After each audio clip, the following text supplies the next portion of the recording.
Good evening, and thank you all for joining us today. On behalf of Nari Division of Jackson Pal Pharma, we welcome you all to the Journal Club today, up to date with updates organized by the Haryana chapter of ISAR. Today's article is on diminished ovarian reserve. So we present to you Cystilia M. Cystilia M contains 1.1 gram of myoinositol formulated in the ideal ratio of 40:1 with D-chiro to restore ovulation and reproductive health in women. Lycoredem tablets of natural lycopene fortified with N-acetylcysteine enriched with CoQ10 and L-carnitine for added advantage to win the race. Lycored M contains two proprietary complexes, natural lycopene as lycobeads from Israel and L-carnitine and L-tartric acid in ratio of 2:1 to give highest available L-carnitine as Carnipure, which is sourced from Switzerland. A warm and hearty welcome to all the esteemed faculty and attendees. Please note this webinar is streaming live on Facebook. You can share the link with your friends. The link has been shared in the chat box. To refer to this webinar in future, please visit our YouTube channel, Jackson Pal Medical Insights. We have with us Dr. Jyoti Malik, Chairperson, Haryana Chapter of ISAR, and Director Roots IVF at JJ Institute of Medical Services, Bahadurgarh. Ma'am, please kindly initiate the program. Thank you so much. Thank you, Jackson Paul. Thank you, Dr. Deepika. And we are always very, very thankful to you for giving us the platforms so that we can share our knowledges and we can remain updated with the updates. So this is the episode 11 of Up to Date with Updates. And with my team of ISAR Haryana, with Dr. Meenu Handa as the secretary, Dr. Manju Dagar as clinical secretary, and Dr. Lakshmi as the treasurer. We welcome you on this platform, and we have the National ISAR always there for our support, for our guidance, and always a big thanks to Dr. Amit Patki sir, who's the medical director, Fertility Associates Mumbai, and also he is a consultant Khar Induja Surya and Khar Mumbai. So sir is our national president, and with his continuous guidance and support, we are also navigating through these years along with you, gaining lots of confidence, knowledge, and growing together, spreading our wings, I think. Thank you so much, sir. Then we have also always Dr. Asha Bakshi, the Secretary General of National ISA. We always she a very pleasing personality and always happy to help. And ma'am has been the vice president of West Zone Foxy. She has been the joint secretary of ISAR in 21, and she is the founder chairperson. And many thanks to the secretary general, Dr. Asha ma'am, for always being there for our support. Then we have the think tanks of ISAR. We have Dr. Nandita ma'am, who was the immediate past president. Then our president-elect, Dr. Sunita Tendolwar, our vice president, Dr. Madhuri Patil, and Dr. Sujata Kar, and the chairperson for embryology, Dr. Charudat, the vice chairman for embryology, Dr. Keshav. So with our think tanks always there with us, for our guidance and support, today we bring to you this episode where we have our presenter, Dr. Pooja Bhayana. On a very short notice, Dr. Pooja has prepared this, though we had, so today she would be presenting on a topic which is very important, diminished ovarian reserve. And these days, I don't know why, but in the OPD, within 2-3 days, one of the patient comes, a young patient coming with a diminished reserve, which really makes us think why it is happening and what do we do there. So so can we have the CVs of our expert? And today we have our expert, Dr. Nisha Bhatnagar. Dr. Nisha is a good friend, great person, medical director, Avya Fertility and IVF New Delhi, and also a medical director at the Infinite Egg Freezing Center, New Delhi. So, she is also a faculty at the iCreate and also the head infertility committee of the DGF West. So she has her area of specialization is a natural cycle IVF with minimal stimulation and as poor ovarian reserve. So that is why I thought maybe we will have a great insight. Her comments would be very, very useful to us for today's presentation. And our presenter is Dr. Pooja Bhayana. She has also presented on this platform before. She is a fellow. She has done her fellowship in infertility from Ahmedabad. She is presently the consultant at Sonakshi IVF Hisar and was at Nova IVI Hisar in the past.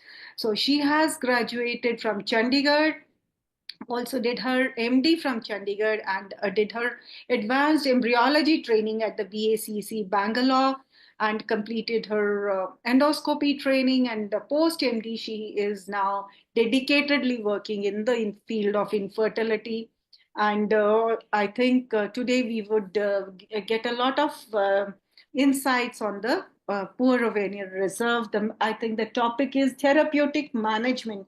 So this article is from the Fertility Sterility, which she would be discussing. And over to you, Dr. Pooja. Thank you. Thank you, ma'am. Thank you so much. The topic is actually very vast, and the trials that have been clubbed in are too many. I've tried to see to it that I justify the topic. It is indeed that is why we just kept only one presentation today. Otherwise, normally we keep two, but we thought because the topic is such, I thought let's discuss it in great detail, and Dr. Nisha would guide us. So you can start your screen share. Right, ma'am. Yeah. We can see it has started. Okay. So the article is regarding therapeutic management in women with diminished ovarian reserve. It's basically a systematic review and meta-analysis of randomized controlled trials and was published in March 2025 in Fertility and Sterility. Diminished ovarian reserve, as we all know, it's actually a challenging situation for both the patients and the clinicians. And there are many therapeutic things that are available for the patients, but still we are not very much clear which works and which doesn't work. So this is all regarding the systematic review and meta-analysis. Now, diminished ovarian reserve can be seen in almost 2 to 29% of females whenever we stimulate a patient. Sometimes there are expected patients who actually show a diminished ovarian reserve, and sometimes unexpectedly the patient will be a hyporesponder.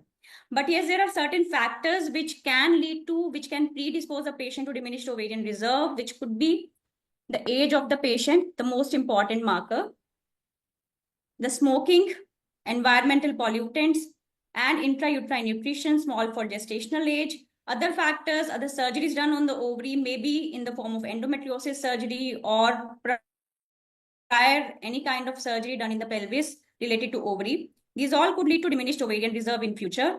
A patient who is having a cancer and being treated can also have a diminished ovarian reserve in future. So yes, there are certain risk factors for all these patients.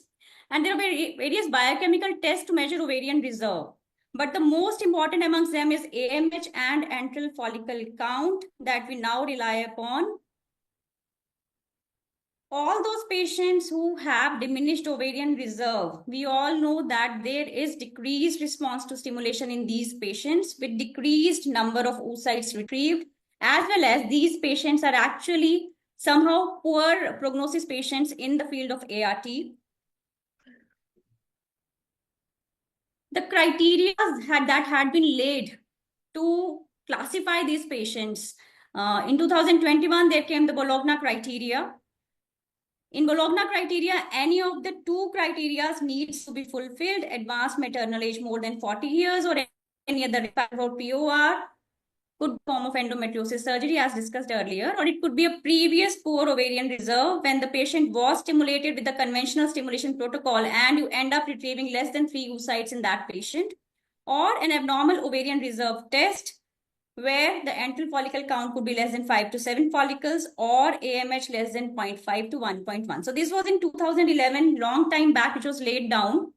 And in this, they have said that any 2 episodes of poor ovarian reserve after maximal stimulation are sufficient to label a patient with poor ovarian reserve.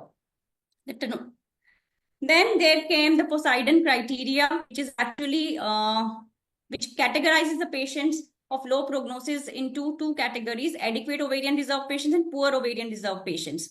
When we are talking about diminished ovarian reserve, we are talking about group 3 and group 4 patients who are actually in this article when there is expected poor ovarian reserve, when there is AFC less than 5, AMH is less than 1.2. Now in this article, the criteria that was taken was AFC less than 5 and AMH less than 1.2. The research question of the article was to evaluate adjuvant treatments and protocols specifically applied to diminished ovarian reserve women identified using the antral follicle count or AMH thresholds proposed by the Poseidon group. The materials and methods used were the studies were selected which were having different ovarian stimulation protocols versus placebo, or non-intervention were compared in fertile women with diminished ovarian reserve undergoing ART. And various interventions that were assessed in this meta-analysis were the use of DHEA, testosterone, high versus low dose gonadotropin stimulation, delayed start protocol in GnRH antagonist protocol, use of letrozole, use of clomiphene citrate, growth hormone, luteal phase stimulation, dual triggering, dual stimulation, luteinizing hormone, estradiol pre-treatment, and cortifolitropin alpha. So many things have been discussed in this article. The primary outcome that was looked into was the live birth rate, which is delivery beyond 22 weeks of gestational age or ongoing pregnancy if data on live birth was not available. The secondary outcomes that were assessed were the number of oocytes retrieved, number of M2 oocytes, clinical pregnancy rate, and miscarriage rate. So a systematic search was done using the Medline, Embase, and ISI Web of Knowledge databases to identify relevant studies published up to June 2024. And the selection of studies included, for selection, they selected randomized controlled trials, including study population with diminished ovarian reserve, with basal levels of AMH or AFC consistent with the Poseidon criteria, AMH less than 1.2 or AFC less than 5. Case series, case reports, book chapters, congress abstracts, and Gray literature were not included in this. This was how the records were analyzed. So most of the records were actually, they were not fitting into eligibility criteria. So studies included were, for the qualitative synthesis were almost 35 studies, and studies that were included in the quantitative synthesis were 24. The relevant statistical analysis tests were done for these patients, and the p-values of less than 0.05 were considered statistically significant. Now coming to the results, which is the most important thing. First of all, coming to DHEA supplementation. DHEA has long back, I think since many years, it has been used to improve the ovarian reserve in patients. And there are many studies by Ballard and Gleischer which actually say that DHEA helps in improving the ovarian reserve, also in improving the oocyte number, also in improving the embryo quality, also decreasing abortion. So there are many studies. How does it help? DHEA is basically, it is leading to increase in androgen production in the body, which leads to increase in FSH receptors, which ultimately leads to increase in ovarian reserve. And there are various pathways which actually lead to more of oocytes and better embryo quality, depending upon the intermediate things which are in the form of insulin-like growth factors and other factors. Now, DHEA, as far as DHEA was concerned, 6 randomized controlled trials were analyzed in this, where pre-treatment was given with DHEA mostly for 3 months or 12 weeks before the control ovarian stimulation was started. And what was seen out of these 6 randomized controlled trials, that DHEA, it actually increases the number of oocytes. But in case you look at the number of mature eggs, you look at clinical pregnancy rate, live birth rate, or miscarriage rate, there is no difference. So although DHEA may lead to increase in number of oocytes, but clinically relevant things which are there, like like the live birth rate, they are actually not affected by using DHEA. This is the forest plot where the number of, this is regarding the DHEA itself, where the number of oocytes has been seen. There was a significant difference between the number of oocytes retrieved with DHEA. It was higher with DHEA, p-value 0.03. But if you look at the number of M2 oocytes, the p-value is not significant. Similarly, clinical pregnancy rate, not significant, p-value 0.89. The live birth rate or ongoing pregnancy rate was also not significant in the DHEA group. Miscarriage rate was not better. I would say the miscarriages were not less in the group which used to have DHEA prior to stimulation. The second thing that was studied was the testosterone supplementation. Testosterone, again, like in the previous slide I discussed, testosterone is actually important because it leads to increase in FSH receptors. It has been seen that low testosterone levels, they may be responsible for higher FSH doses and longer duration of ovarian stimulation in certain patients. And those patients who have less of testosterone may be less likely to achieve a pregnancy than in patients with higher baseline testosterone levels.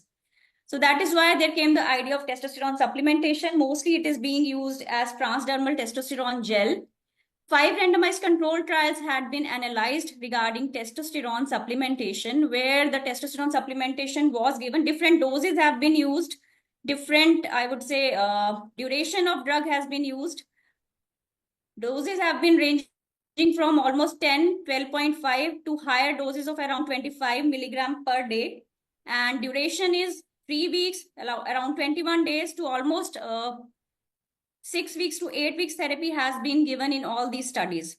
Now, if you look at the results of the testosterone, if you look at the results, the number of oocytes, clinical pregnancy rate and live birth rate were higher in the groups that had testosterone supplemented, whereas the mature eggs and miscarriage rate was not affected. In fact, testosterone is the only thing in this whole of meta-analysis which has been shown to improve the clinical pregnancy rates and live birth rates.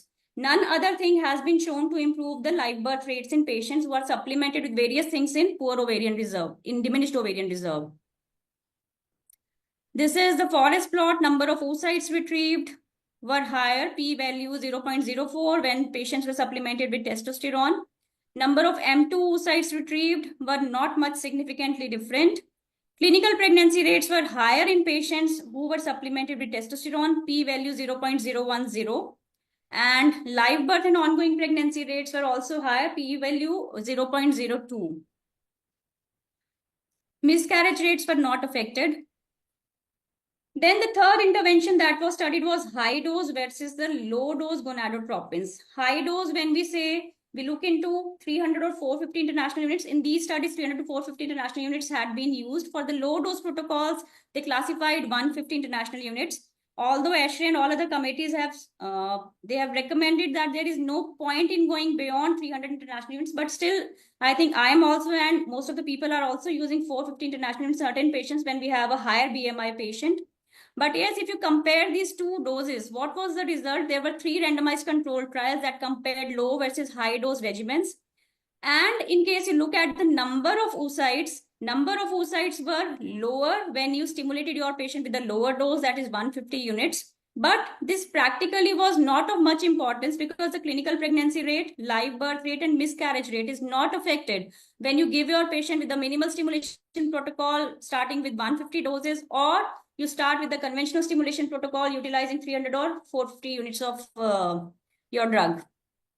So yes, low dose protocol can be used in these patients without affecting the live birth rate or clinical pregnancy rate. The oocytes retrieved were significantly higher with the higher dose.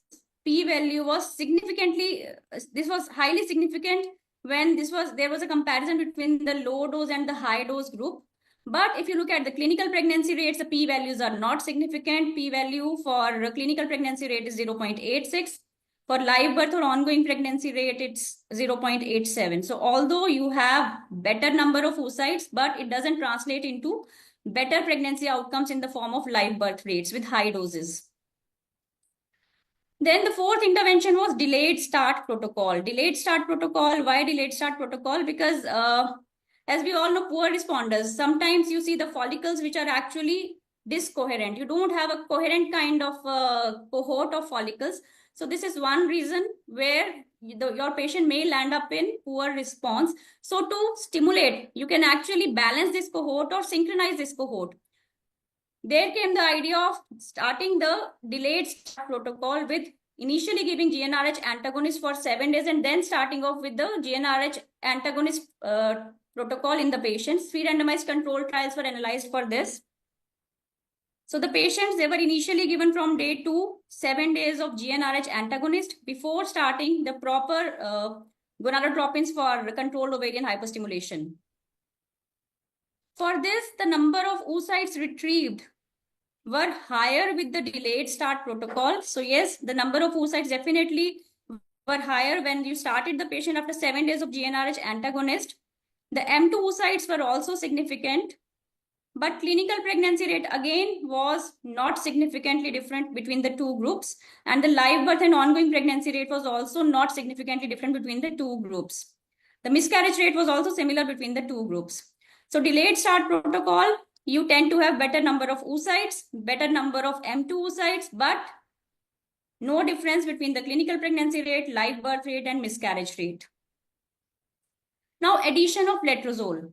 Adding letrozole is actually having an this is an aromatase inhibitor which leads to decrease in estrogen in the body, and because of this the negative feedback of estrogen is gone and you have a higher stimulation, you have more of FSH release from the hypothalamus pituitary axis.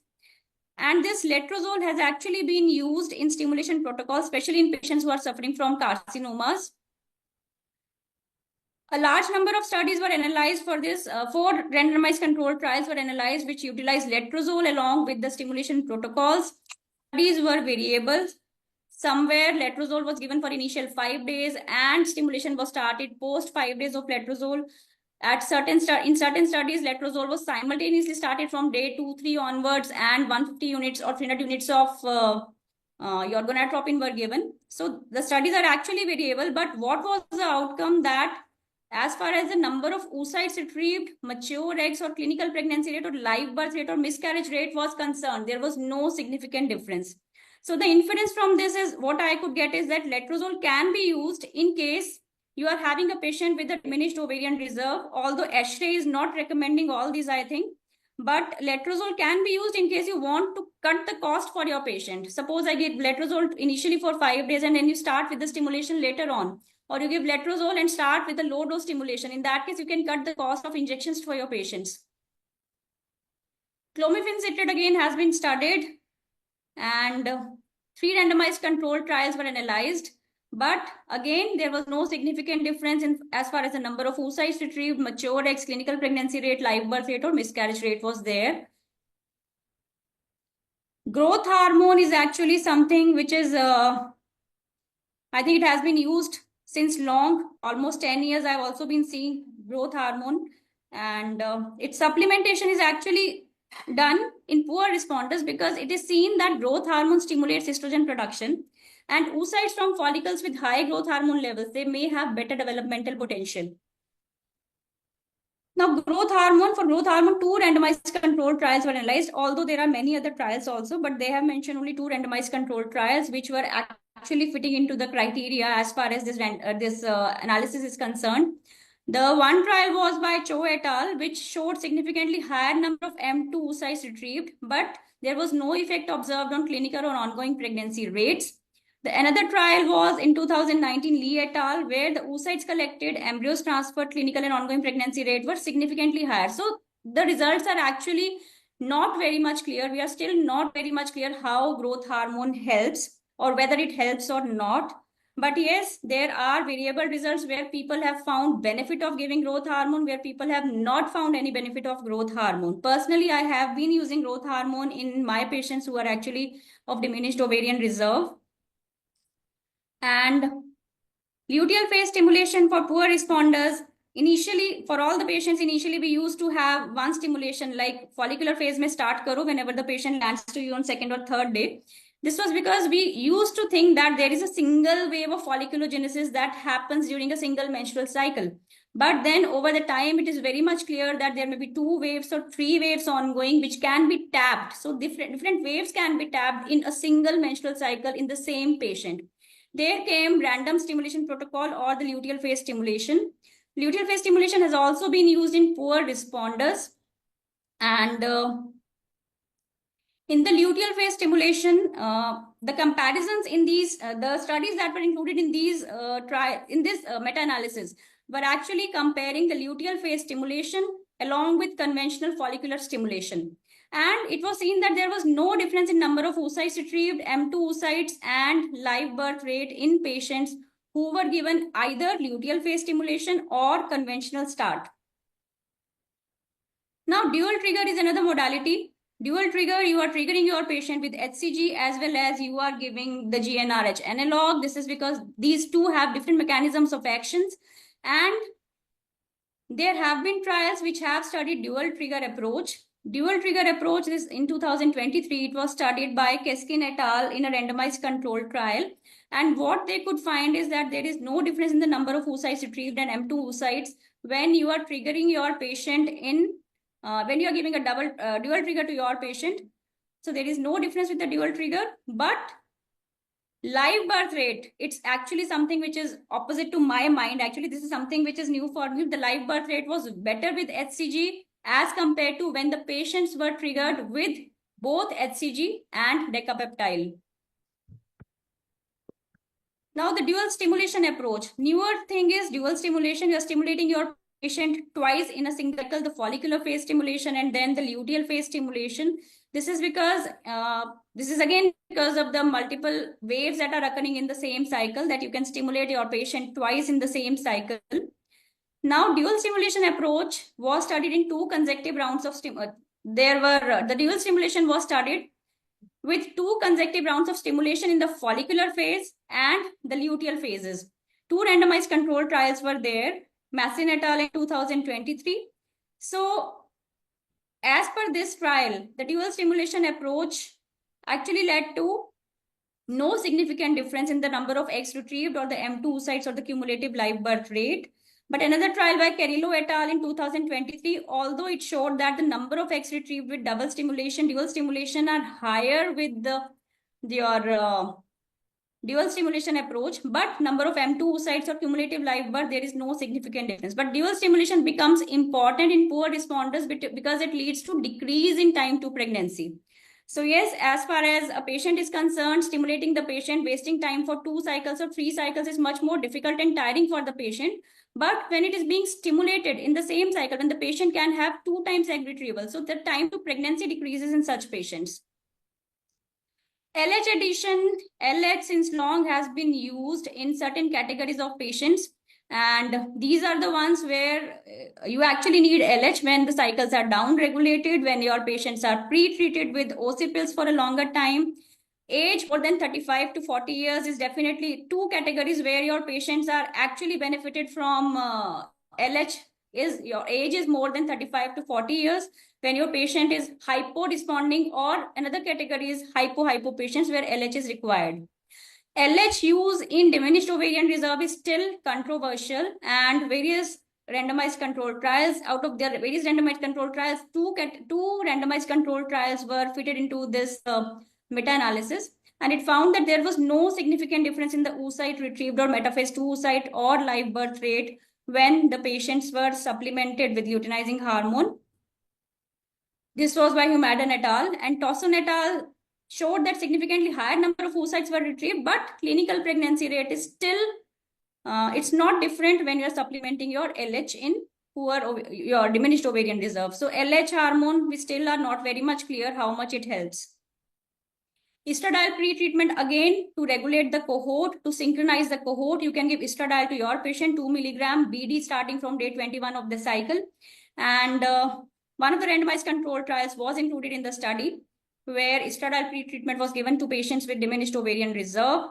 The number of oocytes retrieved mature eggs clinical pregnancy rates were comparable. There was no difference in the number of oocytes M2 and clinical pregnancy rates, whether the patient was given estradiol pre-treatment or she was directly started without estradiol pre-treatment when she was a diminished ovarian reserve patient.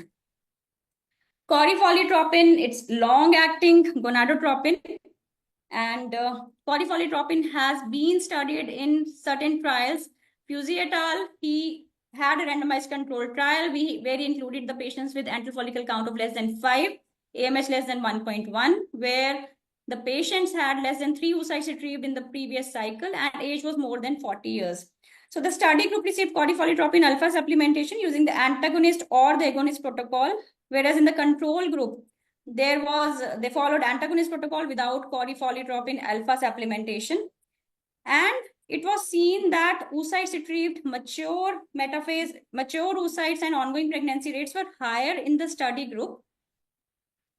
So this is how number of oocytes retrieved, number of M2, they were higher with the corifoliatropin alpha group. Ongoing pregnancies were also higher, but it is not of, I would say the numbers are not too large to comment that actually corifoliatropin helps or not. There was another trial where again corifoliatropin alpha was used, but it showed no significant difference in the oocytes retrieved, mature or M2 oocytes or clinical pregnancy rates. So just this was something which I could catch at the end, that in case you are using testosterone, as far as this meta-analysis is concerned, there is improvement in the live birth rate when you are using testosterone. Otherwise, none other intervention has actually led to improvement in the live birth rate or clinical pregnancy rate. As far as oocyte yield is concerned, testosterone, DHEA, and high-dose gonadotropins can help in improving the oocyte yield, whereas delayed start, letrozole, clomiphene, growth hormone, corifoliatropin alpha, luteal phase stimulation, dual stimulation, LH supplementation, steroid pre-treatment, these are actually showing no effect as far as per the randomized control, this meta-analysis is concerned. That's all. Thank you. Yeah, thank you so much. Thank you. That was wonderful, Dr. Pooja. I think you've covered all the adjuvants that have been tried for diminished reserve. And now I would take comments and from Dr. Nisha. So what Dr. Nisha would like to add, and then we could what exactly maybe we are using. Actually, in your last slide, you have summarized what all exactly what all is I mean only I think the testosterone stands the test of time, I suppose. Yes. But over to Dr. Nisha first for your discussion. Thank you, Dr. Jyoti. First of all, thank you so much for giving me this platform to share and discuss what is going on, the latest updates we are talking about. And this is a very good initiative, and I think Journal Club is something which we all should be doing. Secondly, I want to congratulate Dr. Pooja for covering this topic so well. I think she read the article and almost everything was beautifully covered, and the summary was excellent. Now, this is all the trials they have done, but I'll tell you 3 things here. I do a lot of natural and minimal stimulation cycles, and the first most important thing I think we need to remember regarding infertility treatment is individualization. So whatever we said that it is generalized trial, we might be using different things for different people, but we will have to analyze each patient as an individual. The first cycle is always the learning cycle. We'll have to see how things work for her. Maybe she gets pregnant in that first attempt, but if not, you should thoroughly analyze that cycle and then go for the next cycle, specifically in case of poor ovarian reserve. Secondly, you said that mild stimulation, everybody is saying that instead of using mild stimulation, high dose stimulation, we get the number of eggs is more, the M2 is more. And even there was an article which says that euploidy is not affected. But my favorite is mild stimulation, and specifically only Clomid cycles I do for poor ovarian reserve patients. And there are 3 things here which are very important. Number 1 is that even if in worst case scenario we need to cancel the cycle, the cost part is not much for the patient. Because in poor ovarianism, so many times it happens that we give a lot of medicine, injections, and then we might need to cancel for either no development or, one premature surge or something like that. So the cost part is very important. Second thing, when we are going to get 1 or 2 eggs only, after giving 40-50,000 worth of injection, isn't it worth trying that give Clomid only or give Letrozole only and get that 1 or 2 egg? There is a higher chance of that egg giving you pregnancy because the patient is more comfortable, more satisfied, the cost part is not there, and the euploidy, again, the quality of egg is much better because we are not going to push the body to overperform. This is the second thing. And the third most important thing which we need to remember about the natural cycle is the natural cycle per transfer, the success rate is still higher than conventional IVF. The cumulative pregnancy rate we are talking about. You might take more than 2 cycles to get that one beautiful blastocyst, but the natural cycle per transfer, the success rate is high. The per pickup, I'm not talking about. You might not get that egg, you might not form the embryo, you might not, you might not even retrieve any egg also. But if you get that one egg and it forms a good blast, the per transfer success rate is much, much higher.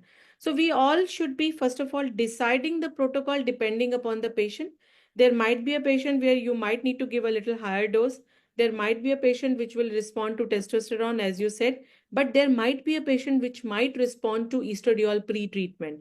There might be a patient which will respond to dual stimulation. So you will have to keep your antennas high and, decide the protocol for your patient smartly. Finances play a vital role. And also, all of everything, I think counseling is the most important thing. Other than that, you have covered the topic very beautifully. Congratulations one more time. And thank you, Dr. Jyoti, for including me in this. Yeah, Thank you, sir. thank you, Dr. Nisha, for your comments. And that is why I wanted to include you, because you are a pro natural cycle and a minimalist. I am. You have a minimalist approach, so you don't, and especially in poor responders where you cannot do anything. ज्यादा गोनेडोट्रोफिन्स देने के बाद भी हमारा वही दो egg को उतना ही थोड़ा गोनेडोट्रोफिन या क्लोमिफिन भी दोगे तो भी चलेगा. So sometimes the patient wants to have a natural cycle, not IVF I'm talking about, and you give letrozole, you'll have 2 or 3 follicles. You see beautifully growing 3 follicles, and then you next cycle when the patient is planning for IVF, you give HMG again, there is same response. So definitely Dr. Nisha's words are worth taking. That cost has to be taken care into whenever we stimulate our patient. Also, so many times it happens that there is a desynchronization in the cycles. When the reserve is low, actually what happens is that patient is infertile because the egg is forming early and rupturing early and the endometrium is not ready. So what we do is that without doing anything, there might be other reasons of infertility. Always it's not about the egg. AMH is not a predictor of outcome of or success of IVF cycle. Right. So we should not think about that low AMH. Poor ovarian responder is something different. Low AMH is something different. So we have to be clear about what we are planning to do. And even single egg can give you a pregnancy, where at the same point, even 10 might not give you the pregnancy. Right. So try to see what is the right approach for your patient. Yeah. Right. And definitely age, if it is a lower age, though low AMH, still the egg quality is good. Might be better. We can have a better prognosis in such cases rather than Posidion 4, where the age also is lesser and the ORTs, the reserve tests, are also haywire. Rightly said. I mean, besides the studies and the RCTs, what all practically you are using for your low ovarian reserve patient? Like I'm using growth hormone, I'm using testosterone gel and DHEAS, and so these are the 3 things. Then maybe adding letrozole with stimulation and dual trigger. These are the 4-5 things. We all do dual trigger. We all do dual trigger, and I think it does increase the number of M2s. Yeah. But I think testosterone gel was something which I was very skeptical about. I have not used it a lot. I was using it in specific cases, but after going through Pooja's article and seeing her presentation, maybe that is one change which I'm going to do in my practice. Maybe I'll be a little more open about it. So thank you so much for that. Thank you, Okay. ma'am. And Dr. Pooja, what practically you are using in your patients? You said I've been using, ma'am, testosterone gel. I've been using growth hormone and minimal stimulation with letrozole or clomiphene, like 5 days of CC 150 sometimes I give, and then later on I start with the HMG. So this is how I've been doing. And sometimes like it's not very Throughout much. also.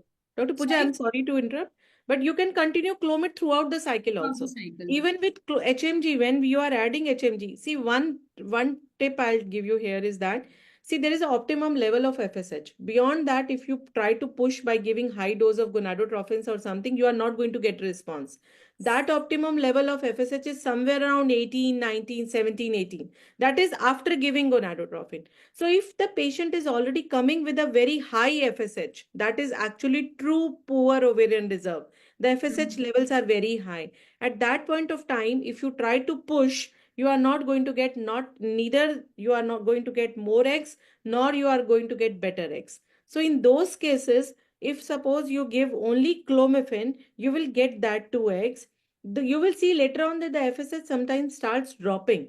At that point of time, if you add HMG and continue Clomid, you will get beautiful 2 or 3 eggs, and then there are higher chances of pregnancy. So you can continue Clomid throughout cycle also. It not only stimulates, at some point of time, it acts as an oral antagonist also. So Right, it ma'am. doesn't let the surge happen. Right, ma'am. So then when you're continuing with that, do you add antagonist or you are not adding anything? I You am prefer- adding, I am usually adding Dufeston as the antagonist. I do all oral medication only. My cycles are Clomid plus Dufeston or Letrozole plus Clomid or Clomid plus Dufeston plus Letrozole. So all oral tablets I'm playing with. I add antagonist very rarely. That is when, I see more than double the rise in LH. Then in the later part, when I see that my follicle is 16, 17 millimeter, and I want to give a day or more or something else is there, then I add antagonist. Otherwise, I usually don't add antagonist. Okay. So Dufeston, when do you start, Dr. Nisha? I start from the third Yeah, or fourth day of stimulation exactly your throughout the protocol cycle. is that you start clomiphene 50 mg or 100 100, mg. How do 100. un- I continue Clomid so 100 throughout the cycle, and then from the third or fourth day of stimulation, I add Dufeston. But then I check frequently. Not only the ultrasound, I do the LHE2 levels also if needed. Ma'am, how frequently do you get these levels then, LH and E2?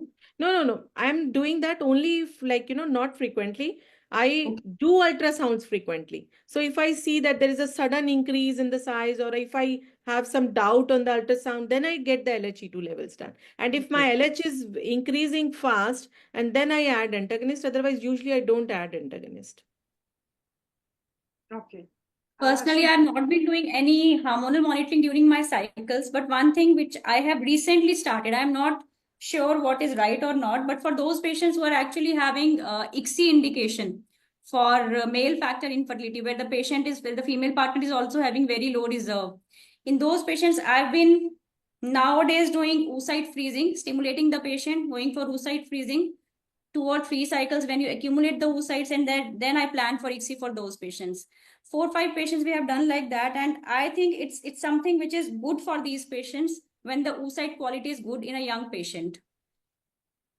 So I think that is what I would prefer to do, is do the pooling cycle, but do ICSI with each egg. It may a little bit increase the cost, but the only thing we don't even know how many epigenetic changes we are inducing by freezing the eggs and then thawing and then doing because they are coming with the embryo transfers also. So you are doing the right thing. Your approach is right, but maybe if the cost is not a problem, maybe you can do ICSI for whatever, even 2 eggs you got, ICSI those, freeze the embryos, then 2 more you can get. Somebody who's doing multiple cycles of pooling, maybe another 30,000-40,000 won't be a lot of a difference for them. So I also do this multiple cycles of pooling. I also do dual a lot. but I prefer to freeze embryos instead of eggs. So whenever I'm getting an egg, even single, I'm doing ICSI, but I'm taking it to day 5. If it reaches a blast, then I freeze, then go to the next cycle, do the same thing, take a egg, freeze a embryo. I prefer not to freeze the eggs unless they are, indicated. But it may be something in my mind only. Because I feel that we are inducing those epigenetic changes, and we don't know what Yes, happens. the things are still not very much clear. Yeah. We are doing Yes. certain things recently, and we are not very much clear what are going to be the outcomes in future of all these things. Yes. So So long-term studies one principle I follow is do anything which is medically indicated. right. Don't try to try to keep it simple. Ma'am, for embryo freezing, I am little bit skeptical. Skeptical why? Because I think अगर मेरे पास एक blast बन जाएगा तो I'll rather transfer that and freeze it. I agree with you. I agree with you, because that is also the same thing which I have in my mind, that if I am not doing a transfer, maybe the only thing why I'll tell you is that when I'm doing a pooling cycles, and these are the females who are coming later age, 38 and 39. So I counsel them well, and I have one blast, and we have this discussion whether we should go for transfer or pool. The only thing I have in my mind is that usually we try to have at least 2 children. So suppose if I transfer this blast and hopefully she gets pregnant, then the cycle is gone for 9 months, and then she will be, I try to keep myself positive that it will give me the Right. result. So then Plus that that I time counsel her that that if you have, if you by that time, who knows what will happen to your reserve. So if you right. have 2 blast or something, maybe you can transfer the second 1.5, 2 years later. That's the approach. But I agree with you. If I have one blast, maybe transferring is the right option. That's it. Thank you. Thank you so much, Dr. Jyoti, and thank you so much, Dr. Hello, that Pooja. It was was a wonderful wonderful. discussion we had. And though the participants always are very less in our these up to dates, but whoever are there are people who are genuinely interested. So though we keep circulating about these up to dates, but the participant, though Dr. Deepika also makes it a point to post to everybody. We don't get many people here on the platform, but definitely we have this always on the Facebook Live, and also I've put in the group, so people who cannot who do not join now maybe can listen to us later and may get benefited. And this was a lovely discussion we had, a lovely presentation, Dr. Pooja, and Very good. good, Wonderful. very insights, Dr. Nisha. You first on, you give how much for how long? 10 milligram BD till I trigger. Till the trigger. Yeah. And okay. And cetrorelix or Entag, you add I only avoid. when I needed. avoid. When needed. When needed, yes. So we could learn your protocol today also. Thank you. No problem. So thank you so much. Thank you, Dr. Deepika. Thank you so much. Over to you, Dr. Deepika. Knowledge share is never in loss. So Yes. it will always be useful one day to someone, maybe. Yeah. Thank you, all the experts present here. And also, I'd like to just highlight here that our recording on Facebook Live will remain on the Facebook. Jagsonpal Pharmaceuticals is the name of the Facebook page. And also on our YouTube channel, which is Jagsonpal Medical Insights. So all the recordings remain there. And till now, I was just checking the Facebook Live views have been 200 while the webinar was on. Yeah? So, yes, Oh my ma'am. God. Sometimes it happens that some people Oh, come that's and watch a little and go. So may have happened like that, but there have been 200, and as the time passes, recordings are seen and it continues till about 2000 also, and the Facebook, YouTube recordings also come up later on. Yeah. It will come up within 2-3 days, and then we see that 400, 500 ऐसा कुछ करके recordings के views बढ़ते ही जाते हैं. So we It is should not disheartening. No, Dr. no. Pooja, great. So the speaker need not get disheartened because views तो बहुत आते हैं, ma'am. You did a wonderful job. Congrats. Thank you.